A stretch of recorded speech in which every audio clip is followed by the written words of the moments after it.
ဒီကနေ့နှုတ်ကပတ်တော်ကိုထောက်ရှုတဲ့အခါမှာဘာလေးသွားပြန်တတိယလဲဆိုတော့ဂျိုးပင်ကောက်သာသနာမှာလက်ထောက်ဘဝနဲ့တာဝန်ထမ်းဆောင်တဲ့အခါမှာ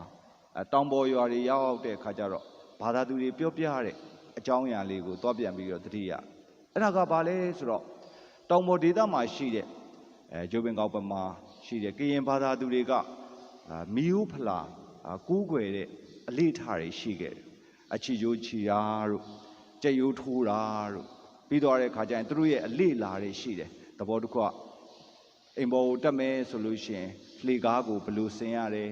ဘလို့ကတော့ဖြင့်စံပုံးတွေကိုထားရတယ်သူတို့ရဲ့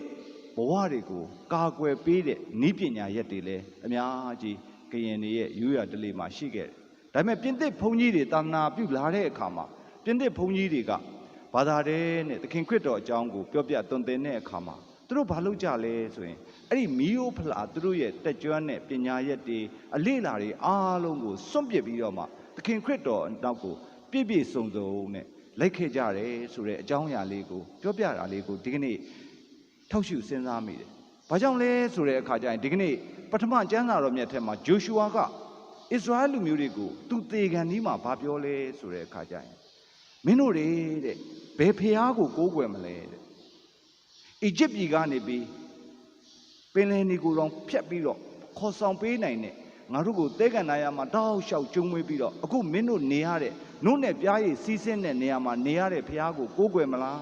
ဒါမှမဟုတ်လို့ရှိရင်နှုတ်နဲ့ပြားရည်စီးဆင်းတဲ့နေရာမှာရှိတဲ့အော်မော်ရိုက်လူမျိုးတွေရဲ့ကိုးကွယ်တဲ့ဖျားကိုကိုးကွယ်မလားဆိုပြီးတော့မှသူတို့တွေကိုမေးပြီးတော့မှဂျိုရှုအာကဘာပြောလဲဆိုရင်ငါကတော့ငါရဲ့ဘိုးဘေးတွေငါ့ကိုအစ္စရာဟ်လူမျိုးတွေကနေထုတ်ဆောင်ခဲ့တဲ့ဖျားကိုပဲကိုးကွယ်မယ်လို့သူတက်တည်ခံတဲ့အခါမှာအစ္စရာဟ်လူမျိုးတွေကဘာပြောလဲဆိုရင်ကျွန်တော်တို့လည်းကျွန်တော်တို့ရဲ့ဘိုးဘေးတွေအီဂျစ်ပြည်ကထုတ်ဆောင်ခဲ့တဲ့ဖျားကိုကိုးကွယ်ပါမယ်လို့ပြောတဲ့အခါမှာဂျိုရှုအာကဘာပြောလဲဆိုရင်မင်းတို့အိမ်တွေထဲမှာရှိတဲ့အရာတွေမှန်သမျှကိုအကုန်ရှင်းလိုက်ပြီးတော့မှထာဝရဘုရားသခင်ကိုကိုးကွယ်ပါလို့ပြောခဲ့တယ်ဆိုတဲ့စကားကိုဒီကနေ့တမန်ကျမ်းစာပထမကျမ်းစာကိုပြန်ဖတ်ကြည့်တဲ့အခါမှာတွေ့ရှိရပါတယ်ဝိညာဉ်ကျင်တဲ့အချက်ကဘာလဲဆိုတဲ့အခါကျရင်ကျွန်တော်တို့ဘဝအတ္တတာမှာထာဝရဘုရားနဲ့အသက်ရှင်တော်မူသောဘုရားကိုကိုးကွယ်တော်ညာလည်းပဲကျွန်တော်တို့ရဲ့အထဲထဲမှာလွတ်လပ်လပ်နဲ့လွတ်မြောက်ခြင်းနဲ့ယုံကြည်ခြင်းနဲ့ကိုးကွယ်သလားလို့ဒီကနေ့ပထမကျမ်းစာကကျွန်တော်တို့ကိုသတိပေးပါတယ်ဒါကြောင့်မလို့ဧဝံဂေလိကျမ်းစာမှာဘာပြောလဲဆိုရင်ကလေးသူငယ်တွေက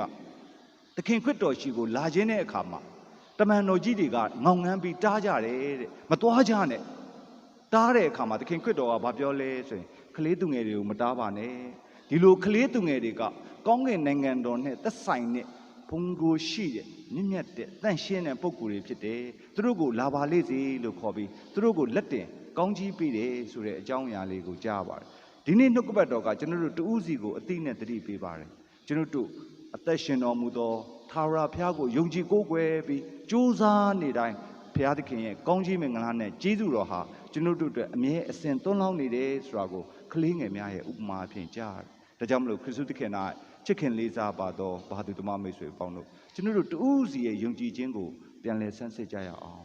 ကျွန်တော်တို့ထာဝရဘုရားကိုကိုးကွယ်တယ်အသက်ရှင်တော်မူသောတကုရှင်ကိုယုံကြည်တော်ညာလည်းပဲကျွန်တော်တို့ရဲ့ဘဝအသက်တာမှာမစွတ်လွတ်နိုင်တဲ့အရာတွေဘုရားသခင်နဲ့ဝေးကွာစေတဲ့အရာတွေဘုရားသခင်ရဲ့ကောင်းကြီးတွေကိုဝေးကွာမဲ့အရာတွေဟာဘာတွေလဲလို့ဒီကနေ့ကျွန်တော်တို့တဦးစီရဲ့ဝင်ရေးသက်တာကိုပြန်လည်ထောက်ရှုရင်းနဲ့ကျင်းတည်တဲ့ဂရိစကားတစ်ခုကတော့ဘုရားသခင်ရှိကိုရိုးသားတဲ့စိတ်နဲ့လာရင်ဘုရားဟာကြွယ်ဝတဲ့ကောင်းကြီးနဲ့ကျွန်တော်တို့ကိုအမြဲတမ်းစောင့်မျှော်နေတယ်ဆိုတာကိုယုံကြည်ရင်ထားလက်ဒီနေ့ဘဝသက်တာကိုတူတူကအကောင်းဆုံးရှောက်လန်းရအောင်လို့အားလုံးကိုဖိတ်ခေါ်ပါတယ်အားလုံးကျေးဇူးပြုမတ်တရရဲ့စုပန်ကြပါစို့